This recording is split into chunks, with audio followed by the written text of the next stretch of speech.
오늘 본문 말씀은 고린도후서 12장 7절에서 10절입니다. 고린도후서 12장 7절에서 10절 한 목소리로 함께 읽겠습니다.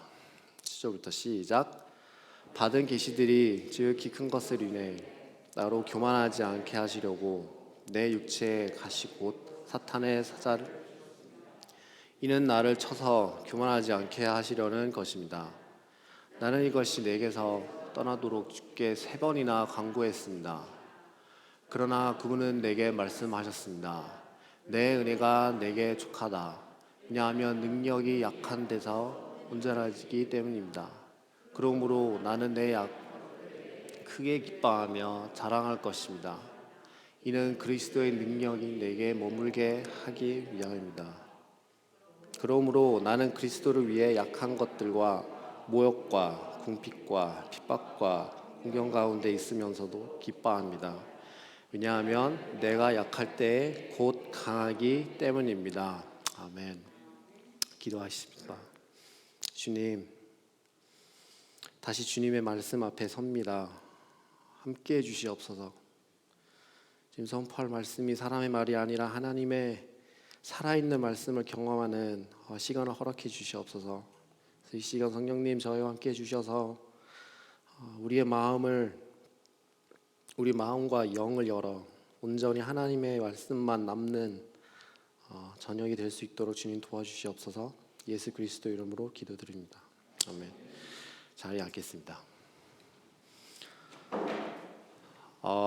오늘 본문은 많은 분들이 잘 알고 계시는 그런 본문입니다. 또 많은 분들이 외우기도 하는 그런 구절인데요. 우리가 너무 당연하게 내가 약할 때 곧 강함이라 이렇게 줄줄 외우기만 이렇게 하고 이렇게 외우지만 가만히 이 구절을 이렇게 곱씹어 보면 사실은 다른 어떤 구절보다 납득하기 좀 힘들고 받아들이기 힘들 구절이 오늘 본문의 말씀이라고 생각합니다. 내가 약할 때 곧 강하기 때문입니다.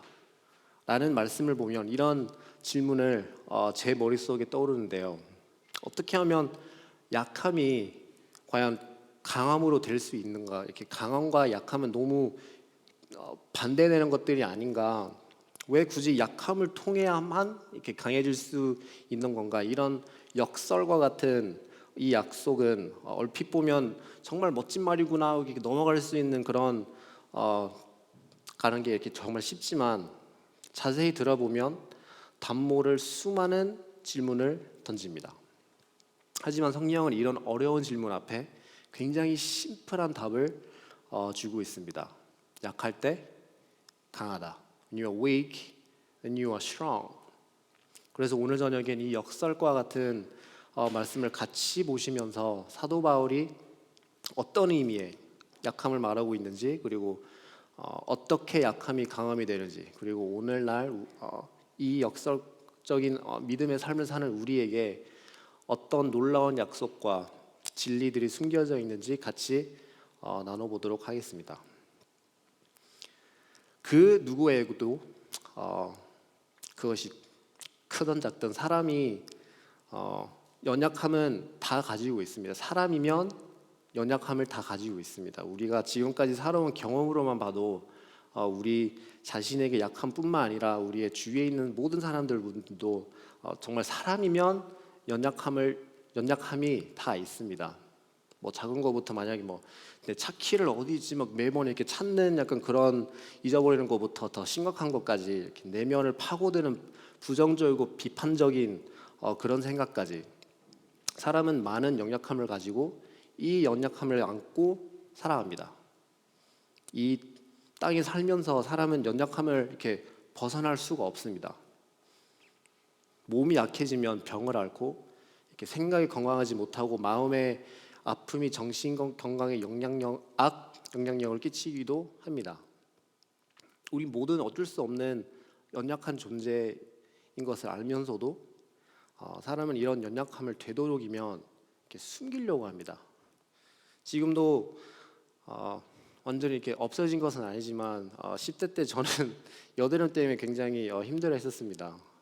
제 옛날 사진 보면 와 진짜 심하다 이렇게 어떻게 이런 사람들도 있구나 할 정도로 정말 여드름이 정말 많았어요. 특히 목부분에 이렇게 정말 많았는데 저에게는 엄청난 콤플렉스였어요. 10대 때.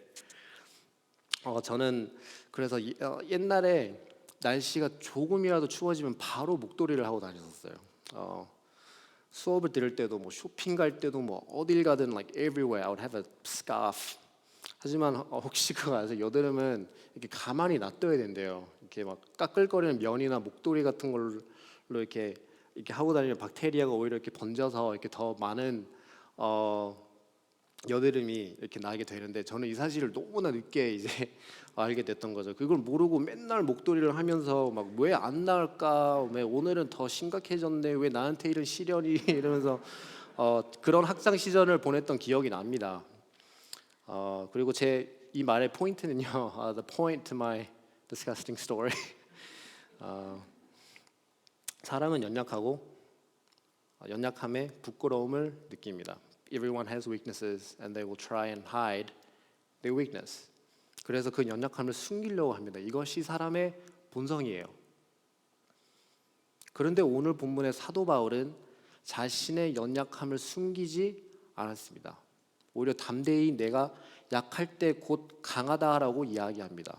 어떻게 사도 바울은 자신의 연약함을 숨기지 않을 수가 있었을까요? 나아가 어떻게 자랑까지 할 수 있었을까요? 이것을 기억하면서 본문을 같이 살펴봅시다. 저희 본문을 이해를 하려면 사실 12장 1절부터 쭉 이렇게 봐와야 하는데요. 그 전에 알아야 몇 부분가 있어서 이제 그것들을 살펴보려고 합니다. 고린도후서 저희가 본 본문에 있는 이 편지는 사도 바울이 고린도 교회의 성도님들에게 두 번째로 쓴 편지입니다.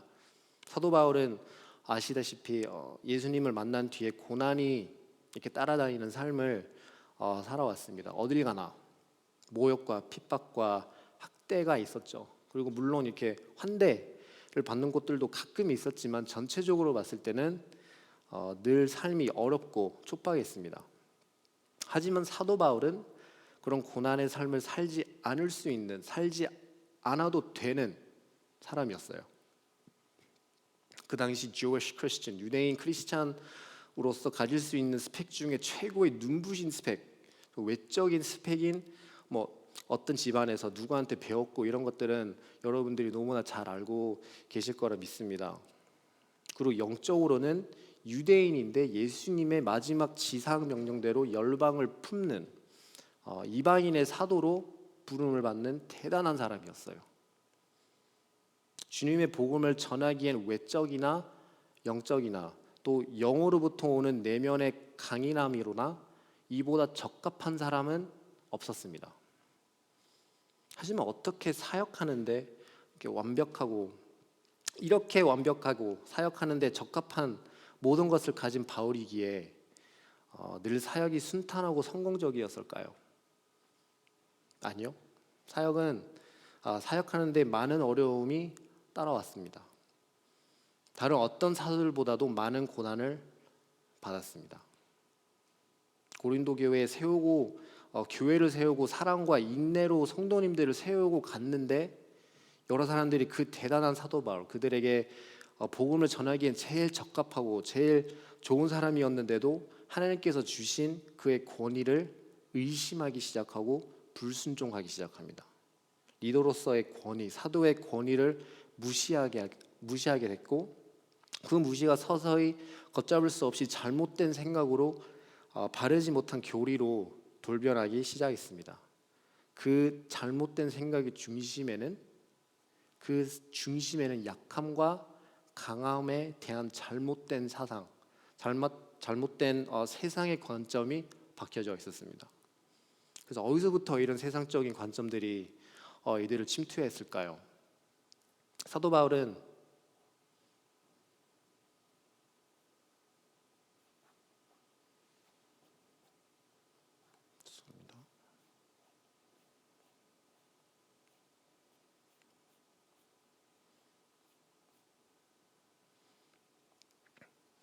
그래서 어떻게 이런 세상적인 관점들이 이들을 이렇게 침투를 했을까라고 질문을 던졌을 때는 사도 바울이 없는 동안 몇 년 이렇게 위대한 사도, 영어로는 슈퍼 사도 이렇게 돼 있는데요.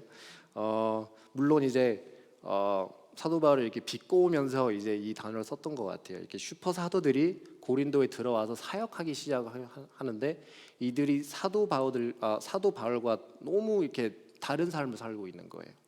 분명히 같은 권위 있는 직분이 있는데도 이들은 가질 거 다 있는, 키도 크고 잘생기고 스펙이면 스펙, 말도 잘하고 잘 나오고 돈 많고 이렇게 누가 봐도 성공한 사람들이었습니다. 반면에 사도 바울은요, 일단 말부터 잘 못했어요. 우리 고린도후서 10장 10절을 보면 고린도후서 10장 10절에 보면 이런 말씀이 있어요. 어떤 사람들은 말하기를 그의 편지들은 무게가 있고 힘이 있으나 직접 대해 보면 약하고 말도 시원치 않다라고 어떻게 보면 팩트 폭력을 이렇게 해드리고 있습니다.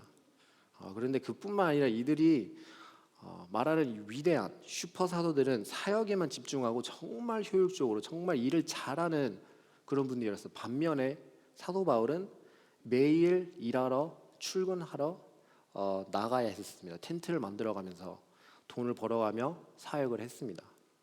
비교 대상이 생기다 보니 고린도 교회 성도들은 사도 바울의 권위를 그다지 이렇게 매력적으로 보지 못하고 생각하기 시작한 것입니다.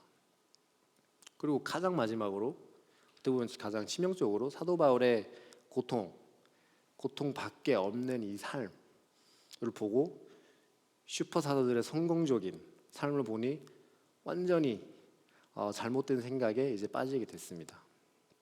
사도 바울은 안타까운 심정을 가지고 오늘의 본문 그리고 고린도후서 11장부터 쭉 12장까지 애통하는 마음으로 뭘 하냐면 스스로 변호하고 있습니다. 변호하기 시작해요. 11장 5절에 이런 말을 씁니다. 나는 저 위대한 사도들보다 조금도 못하다고 생각하지 않습니다. 6절 비록 내가 말에는 능하지 못하나 지식에는 그러지 않습니다. 우리는 이 점을 모든 사람들 가운데 여러 모양으로 여러분에게 나타내 보였습니다. 이라고 하면서 말입니다. 그리고 계속해서 그가 얼마나 복음을 위해 고생해 왔는지 채찍질과 돌맞음과 도둑질과 배고픔과 목마름까지 이렇게 최선을 다해 자신을 변호합니다. 애통하는 마음으로. 사랑하는 고린도 교회가 진리를 배반하고 거짓된 사람의 말에 홀렸기 때문입니다.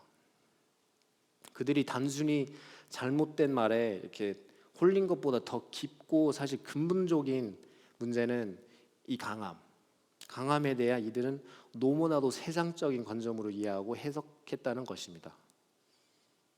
나보다 더 못났고 가진 게 많이 없는 사람들과 나를 비교하면서 자기의 위치를 가늠하고 이런 세상적인 강함이 그리스도인이 마땅히 갖춰야 하고 추구해야만 하는 것이라고 생각하는 오류를 범하게 된 것입니다. 이런 모습을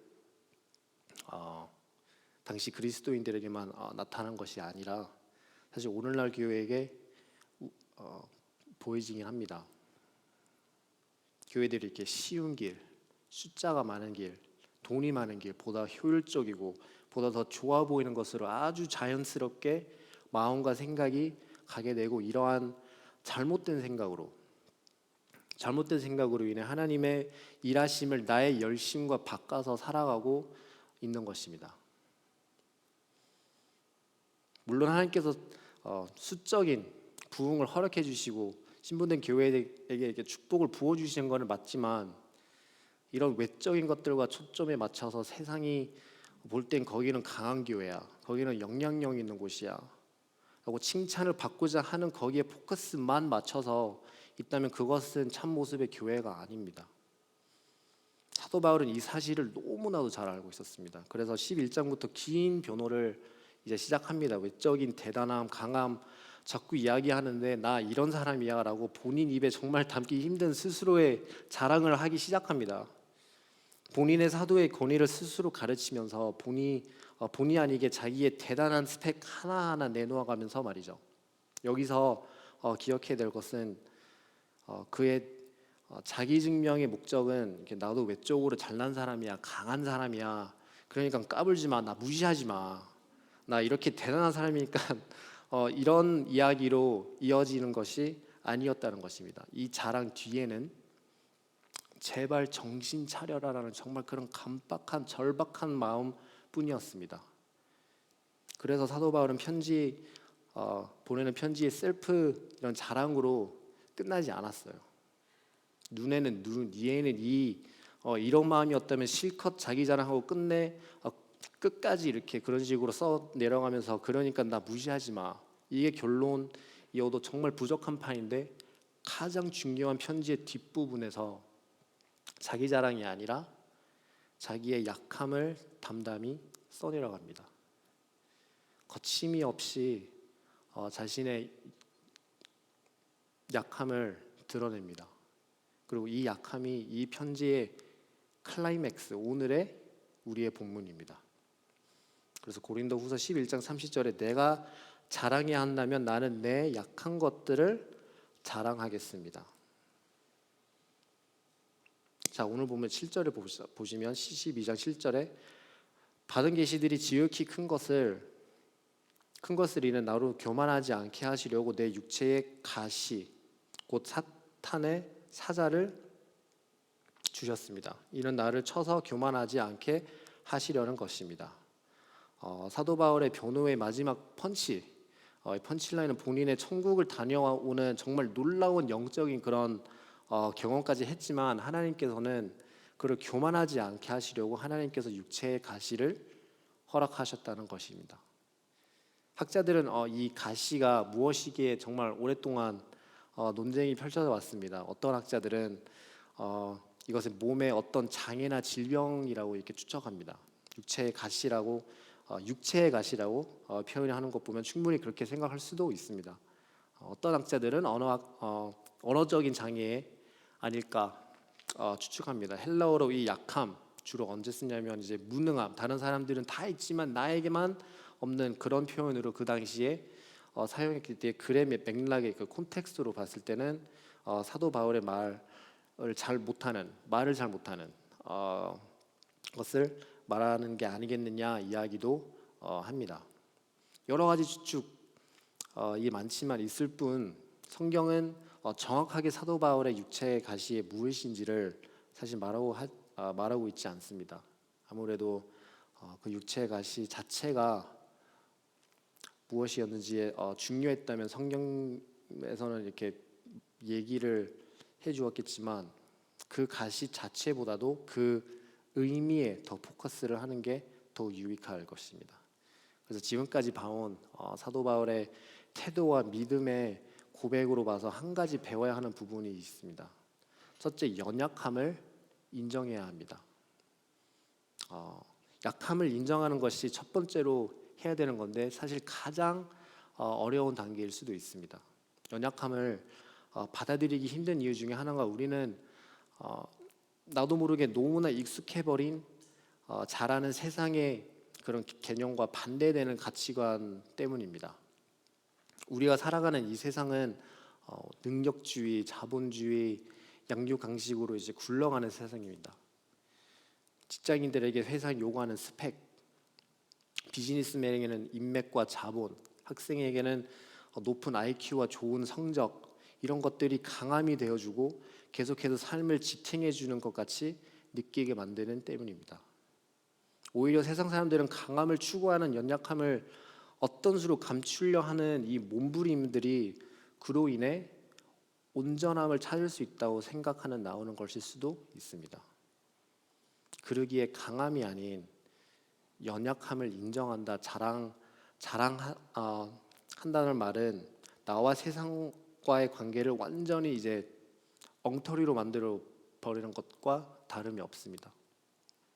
하지만 사도 바울은 정말 긴 변호와 자기의 자신을 자랑까지 해오면서 놓지 않고 계속해서 강조했던 것은 그의 강함이나 이렇게 잘하는 것들이 아니었습니다.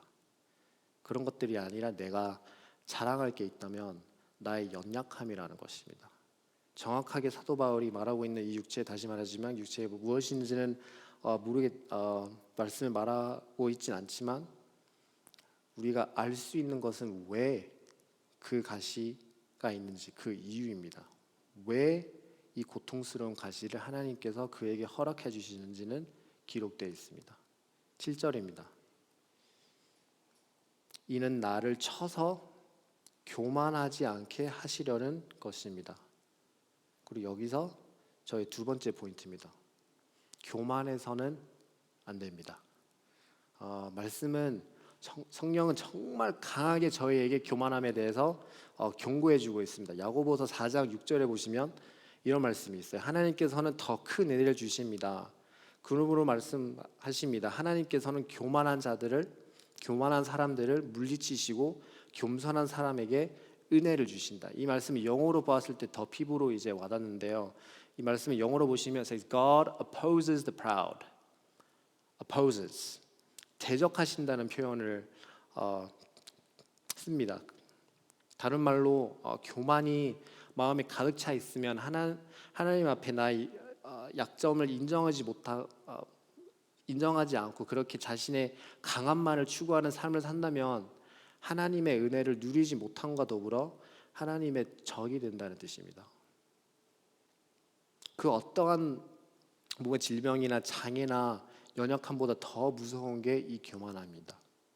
교만으로부터 사탄은 하나님을 대적해왔으며 교만으로부터 우리의 강함은 우리의 우상이 되어버리는 때문입니다. 계속해서 본문을 읽어보도록 하죠.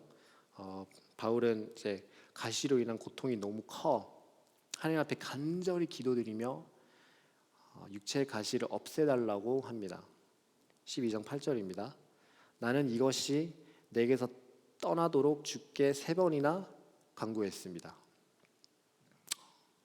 우리가 바울의 변호에서 볼 수 있듯이 바울의 일반 사람은 정말 상상할 수 없을 정도로 정말 무시무시한 온갖 고난과 고생을 걸쳐왔음에도 이 가시가 그에게 얼마나 크고 얼마나 좌절스러웠는지 하나님 이것은 안 될 것 같습니다. 하나님 정말 이번 거 너무 힘듭니다. 어떻게 해줄 수도 없나요? 라고 간구를 하고 있는 모습입니다. 어둠 속에 정말 부러지고 있는 사도 바울의 모습입니다. 연약함과 맞대에 서서 그가 할 수 있는 일로는 기도뿐이었습니다. 그리고 하나님께서 그 바로 다음 절에 답해 주십니다. 9절에 그러나 그분은 내게 말씀하셨습니다. 내 은혜가 내게 족하다. 왜냐하면 능력이 약한 데서 온전해지기 때문이다. 하나님은 가시를 거두지 않으셨어요. 가시가 왜 어디서 어떻게 왔는지 하나님께서 설명해 주시지 않습니다. 우리가 늘 하나님의 치료의 하나님이라고 이렇게 고백하지만 이번에는 하나님의 바울의 가시를 치료해 주시지도 않고 그 치료법을 알려주시지도 않았습니다. 하지만 하나님께서는 한 가지 약속을 사도 바울에게 주십니다. My grace is enough. 내 은혜는 충분하단다. 지금 너의 어둠과 같은 이 고통의 시간들 안에서도 나의 은혜는 족하다.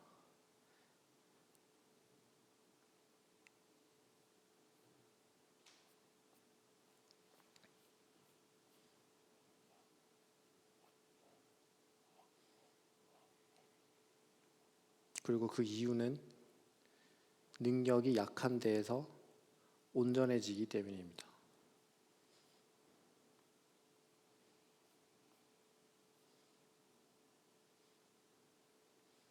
그래서 지금 너의 어두움과 같은 이 시간 나의 능력이 너의 약한 데에서 온전해지기 때문입니다. 그래서 하나님의 이 대답 이후 사도 바울은 더 이상 가시를 없애달라고 구하지 않습니다.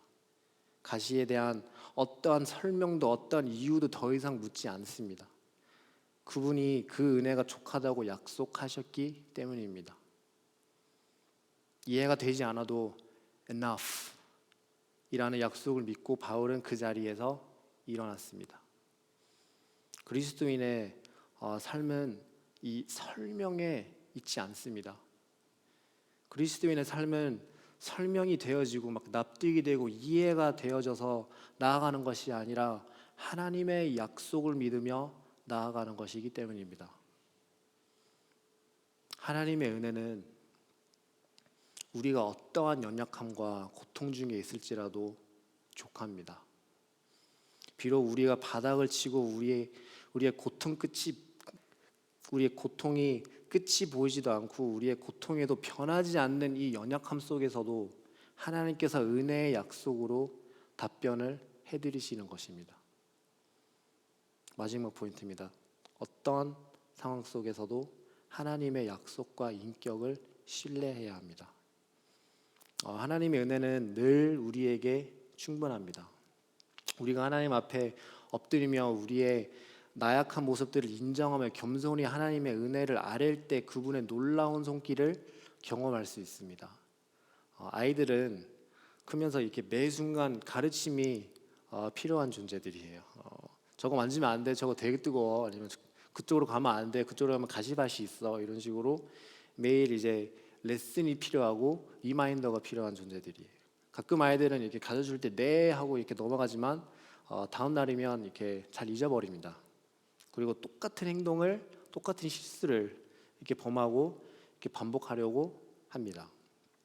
그리고 생각해보면 우리가 제대로 잊지 못하는 그런 삶의 레슨들은 어떠한 대가가 있기에 우리가 기억을 하는 겁니다. It's because they come at a cost.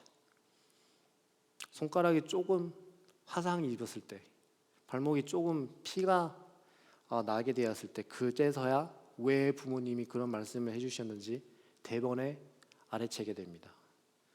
하나님은 그분의 은혜가 그 어떤 상황 속에서도 충분하는구나라는 그 진리를 제대로 알려주시기 위해 우리에게 육체의 가시와 같은 연약함을 남겨주신 것입니다.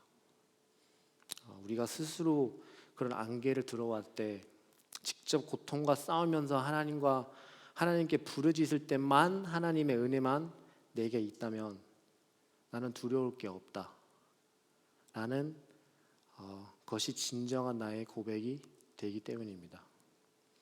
하지만 사도 바울이 그랬듯이 우리의 연약함과 가시들은 삶의 여정 가운데 우리를 너무 힘들게 해서 하나님 너무 힘듭니다.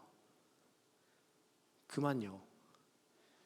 이만이면 되지 않았습니까? 라고 말하게 할지도 모르겠습니다. Please take this away from me. 우리는 모두 연약한 죄인이기 때문에 이건 정말 자연스러운 현상입니다. 하나님 또 같은 죄를 지어버렸어요. 하나님 또 그 같은 사람에게 화를 내버렸네요. 주님, 아이를 또 품지 못했습니다. 이러한 우리의 연약하고 형편없는 모습들은 받아들이기 힘들고 계속 그 현심을 묵상할 때 마치 사단의 우리를 가지고 노는 듯한 느낌들도 들 수 있습니다. 하지만 저희가 믿는 하나님은요, 전지전능하신 주권자 하나님이십니다. 약속을 지키시는 하나님이십니다. 우리의 현실은 마치 사탄의 공격의 연타와 끝이 보이지 않을 것만 같은 그런 고통이지만 하나님은 무조건 약속을 지키시는 분이십니다. 그리고 그 어떠한 상황일지라도 하나님께서는 선을 이루실 것입니다. 로마서 8장 28절에 보시면 우리는 하나님을 사랑하는 사람들, 곧 그분의 뜻을 따라 부르심을 받은 사람들에게는 모든 것이 협력해 선을 이루는 줄을 압니다. 본문에 사도 바울과 같이 하나님 거두어 주시옵소서 이 기도, 우리는 예수님도 이 비슷한 기도를 올리신 것을 볼 수가 있습니다. 겟세마네 동산에 육신의 몸을 입으신 예수님께서 기도를 하셨어요. 아버지, 가능만 하다면 이 잔을 저에게 멀게 하옵소서. 그리고 얼마나 스트레스와 긴장에 가득했는지 땀방울이 핏방울이 변합니다. And in the weakness of his physical body, Jesus, he cries out to God. 그 연약함 속에 하나님은 예수님께 부르짖습니다. And in that moment where Jesus, in his weakness as a man, the incarnate God, it looked like Satan was winning. 그리고 그때 육체에 입은 예수님의 연약함을 드러나는 그 순간에 사단이 이긴 것과 같은 그런 장면들이 나옵니다. 가룟 유다의 배신부터 제자들의 배반까지 모든 게 순서롭게 적 사단의 계획대로 가는 것만 같았습니다. 사단이 이기는 것 같았습니다. 하지만 역사상 가장 흉악한 범죄 속에서도 하나님의 주권은 완전했습니다. 제자들이 볼 때는 예수님의 십자가가 진 것 같고 악이 결국 이긴 것 같아 좌절했지만 하나님은 모든 것을 합력해 선을 이루셨습니다. 그리고 그 하나님께서 동일하게 우리의 어떠한 약한 모습 속에서도 하나님은 선을 이루시는 분이시며 우리의 강함이 되어주십니다. 고린도후서 12장 10절 그러므로 나는 그리스도로 인해 약한 것들과 모욕과 궁핍과 핍박과 공경 가운데 있으면서 기뻐합니다. 왜냐하면 내가 약할 때 곧 강하기 때문입니다. 사랑하는 나아짐 성도님들, 혹시 사도 바울과 같은 처지에 있습니까? 그리스도를 위해 모욕과 궁핍과 핍박과 공경 가운데 있어 씨름하고 계십니까? 사도 바울을 보며 예수님을 보며 그의 예를 따라갑시다. 그들은 시선은 어떤 가시나 잔에 있지 않았습니다. 세상과 똑같이 그런 강함으로 인해 온전해지려고 하지 않았습니다. 오직 하나님의 은혜만 바라봤습니다. 하나님의 약속과 그분의 인격을 신뢰합시다. 하나님의 놀라운 계획을 믿으며 그 선한 뜻을 이루는 것을 보는 그날을 기대하면서 가시를 넘어서는 그분의 은혜를 날마다 삶에서 체험하시길 축복합니다. 말씀을 정리합니다. 하나님은 우리에게 은혜를 부어주시기 원하시는 분입니다. 그리고 우리가 약할 때에도 하나님의 은혜로만 우리에게 족하다라는 것을 가르쳐 주시려 하는 분이십니다. 그분의 은혜 없이는 이 땅에서 이렇게 살아나가야 하는 믿음의 삶 정말 불가능하다는 것을 하나님께서 너무나 잘 알고 계십니다. 모욕과 궁핍과 핍박과 공경 속에 믿음 지킬 수 있는 방법은 단 하나입니다. 하나님 앞에 엎드리면서 그분의 은혜를 묵상하며 모든 것을 통해 선을 이루시는 선하신 하나님의 약속을 붙잡는 것입니다. 그분은 선하시기에 십자가를 통해 독생자 아들을 죽이시고 그 흉악한 범죄조차 말로 표현할 수 없는 구원의 축복으로 이루셨습니다. 그분의 은혜는 하나님과 온전한 하나됨을 성취하고 영원한 하나님의 아들, 딸로 adopt 하는 놀라운 특권을 열어줍니다. 그리고 무엇보다 그분의 은혜는 우리의 연약함을 덮으며 그 어느 때나 보다 그분의 강함을 경험케 하는 통로입니다. 고린도후서 4장 16절에 그러므로 우리는 낙심하지 않습니다. 우리의 겉사람은 쇠할지라도 우리의 속사람은 날마다 새로워지고 있습니다. 우리가 잠시 당하는 가벼운 고난은 그것 모두를 능가하고도 남을 영원한 영광을 우리에게 이뤄줄 것입니다. 우리가 주목하는 것은 보이는 것들이 아니라 보이지 않는 것들입니다. 보이는 것들은 잠깐이나 보이지 않는 것들은 영원하기 때문입니다. 늘 은혜 가운데 선을 우리가 모두 될 수 있기를 주님의 이름으로 축복합니다. 우리 이 시간 들은 말씀을 기억하면서 찬양으로